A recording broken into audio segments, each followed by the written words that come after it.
بسم اللہ الرحمن الرحیم۔ السلام علیکم۔ میں نے 80% یہودیوں کو اس دنیا سے ختم کر دیا ہے اور 20% کو چھوڑ رہا ہوں۔ میرے مرنے کے بعد تم کو اس بات کا احساس ہوگا کہ کاش میں ان 20% کو بھی ختم کر کے جاتا اور دنیا سے یہودیوں کا نام و نشان مٹا کر جاتا۔ ناظرین، یہ الفاظ تھے ایڈولف ہٹلر کے، جس نے بڑے پیمانے پر لاکھوں کی تعداد میں یہودیوں کا قتل عام کیا تھا۔ مگر آخر ہٹلر یہودیوں سے نفرت کیوں کرتا تھا اور اس نے یہودیوں کو جرمنی سے کیوں نکالا؟ ناظرین، یہ وہ سوال ہے جن کا جواب حاصل کرنے کے لیے کئی کتابیں لکھی گئی اور بہت سے تاریخ دانوں نے اپنے اپنے موقف بیان کیے، لیکن اس کا درست جواب ہم آج کے اس ویڈیو میں جانیں گے۔ علمی پلانٹ کی ویڈیو میں آپ سب کو خوش آمدید۔ اگر ویڈیو اچھی لگی تو لائک کریں اور چینل کو سبسکرائب کریں۔ ناظرین، ایڈولف ہٹلر جرمن قوم کو دنیا کی بہترین قوم سمجھتا تھا۔ اس کا خیال تھا کہ صرف جرمن قوم کو ہی دنیا پر حکمرانی کرنے کا حق حاصل ہے اور جرمنی کی ترقی کے لیے ضروری ہے کہ ملک سے تمام غدار ختم کر دیے جائیں۔ یہ غدار ہی انسان کی ترقی میں رکاوٹ بنتے ہیں۔ ناظرین، پہلی جنگ عظیم میں جرمنی میں رہنے والے یہودیوں نے در حقیقت جرمنی کے خلاف برطانیہ اور اس کے اتحادیوں کا ساتھ دیا تھا۔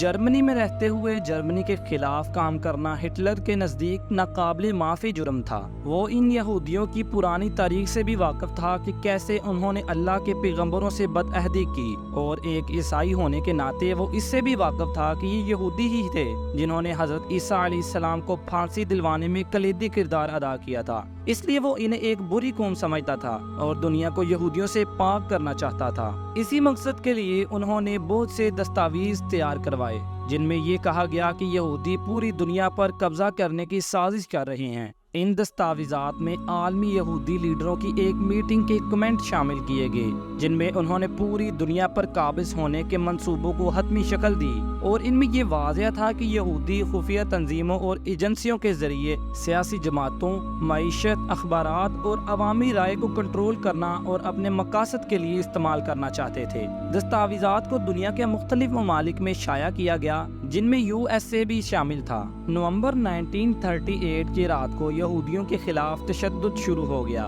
2 دنوں میں 250 سے زیادہ یہودی عبادت گاہیں جلائی گئی، 7000 سے زائد یہودی کاروباروں میں لوٹ مار کی گئی اور انہیں تباہ کر دیا گیا۔ درجنوں یہودیوں کو مار دیا گیا اور یہودی قبرستانوں، ہسپتالوں، اسکولوں اور گھروں کو لوٹا گیا، جبکہ پولیس اور فائر بریگیڈ کی گاڑیاں دیکھتی ہی رہی۔ سڑکوں پر بکھرے ہوئے دکانوں کی کھڑکیوں کے شیشوں اور کرسیوں کی وجہ سے اس رات کو کرسٹل لائٹ یعنی ٹوٹے ہوئے شیشوں کی رات کہا جانے لگا۔ ناظرین، اس کے بعد کی صبح جرمنی کے 30,000 یہودی مردوں کو یہودی ہونے کے جرم میں گرفتار کر کے حراستی کیمپوں میں بھیج دیا گیا، جہاں ان میں سے سینکڑوں افراد مر گئے۔ کچھ یہودی عورتوں کو بھی گرفتار کر کے مقامی قید خانوں میں بھیج دیا گیا۔ یہودیوں کے کاروباروں کو اس وقت تک دوبارہ کھولنے کی اجازت نہیں دی گئی جب تک ان کا انتظام غیر یہودیوں کے ہاتھوں میں نہ دیا گیا ہو۔ یہودیوں پر کرفیو لگا دیے گئے جن کی وجہ سے ان کے گھروں سے نکلنے کے اوقات محدود ہو گئے۔ ٹوٹے ہوئے شیشوں کی رات یعنی کرسٹل نائٹ کے بعد جرمن اور آسٹرین یہودی بچوں اور نوجوانوں کی زندگی اور بھی مشکل ہو گئی۔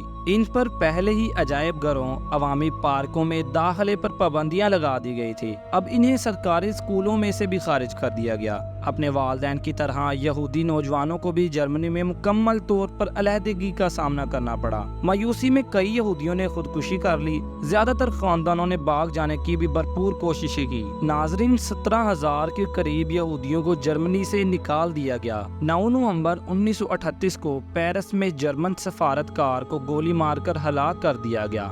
یہودیوں کی نشاندہی کر کے انہیں سرکاری عہدوں سے برطرف کر دیا گیا۔ ہٹلر کے چانسلر بننے کے 2 مہینے بعد اپریل 1933 میں منظور کیے جانے والے قوانین کے ساتھ انتظامیہ کی توہین شروع ہو گئی۔ ان قوانین میں ایک آئین پیراگراف شامل تھا جس میں سماج کے مختلف شعبوں سے یہودیوں کو نکال پھینکنے کا انتظام کیا گیا تھا۔ حکومت کے تمام ملازمین کو اپنی آرین نسل کے ثبوت میں دستاویزات پیش کرنے کی ضرورت پڑ گئی۔ جن ملازمین کے والدین یا دادا دادی، نانا نانی یہودی تھے، انہیں اپنے عہدوں سے برطرف کر دیا گیا۔ 17 اگست 1938 کو یہودیوں کے لیے یہودی نام اپنانا لازمی قرار دے دیا گیا۔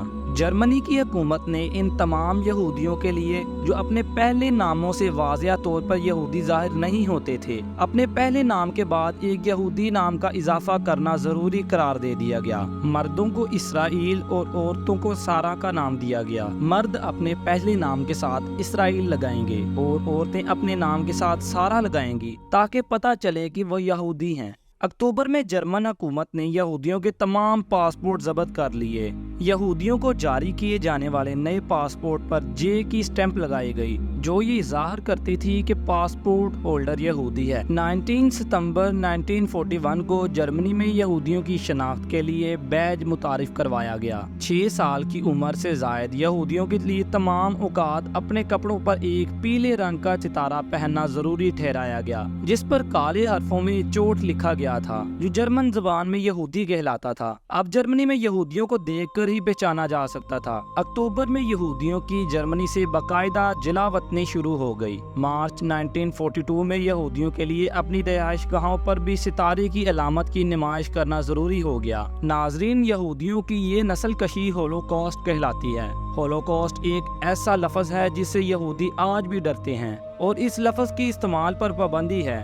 دنیا میں 13 ممالک ایسے ہیں جن میں اگر یہ لفظ بولتے یا استعمال کرتے ہیں یا کسی تحریر میں لکھتے ہیں تو 3 سے 10 سال کی سزا ہو سکتی ہے، اور اگر سوشل میڈیا پر اس لفظ کا استعمال کرتے ہیں تو آپ کا اکاؤنٹ بلاک کر دیا جائے گا۔ یہودیوں نے اس لفظ کا بڑا ناجائز فائدہ اٹھایا، معصوم بنی اور اس نسل کشی کا اتنا چرچا کیا کہ ساری دنیا یہاں تک کہ جرمن قوم بھی یہودیوں سے مل کر آنسو بہاتی ہے۔ یہودیوں کا ایک ایسا گروہ ہے جو آج بھی قدیم تورات کو مانتا ہے اور یہودیوں کے لیے ایک الگ وطن کے قیام کو اللہ کی نافرمانی مانتا ہے، لیکن یہ آپ کو اکثر دیوار پر ماتھا رگڑتے روتے ہوئے ملیں گے، مگر یہ لوگ آٹے میں نمک کے برابر ہیں۔ زیادہ تر یہودی جو زائنسٹ کہلاتے ہیں دنیا کے سامنے مظلوم بن کر ہمدردیاں سمیٹنے والے لوگ ہیں، لیکن در حقیقت وہ درندے سے زیادہ شفاق ہیں اور اپنا مقصد کبھی نہیں بھولے۔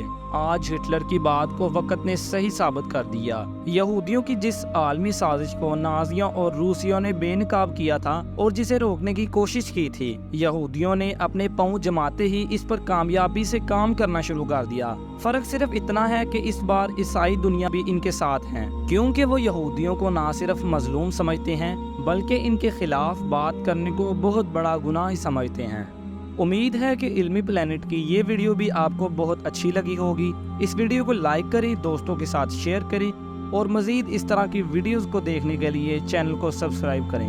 ملتے ہیں آپ سے اگلی شاندار ویڈیو میں۔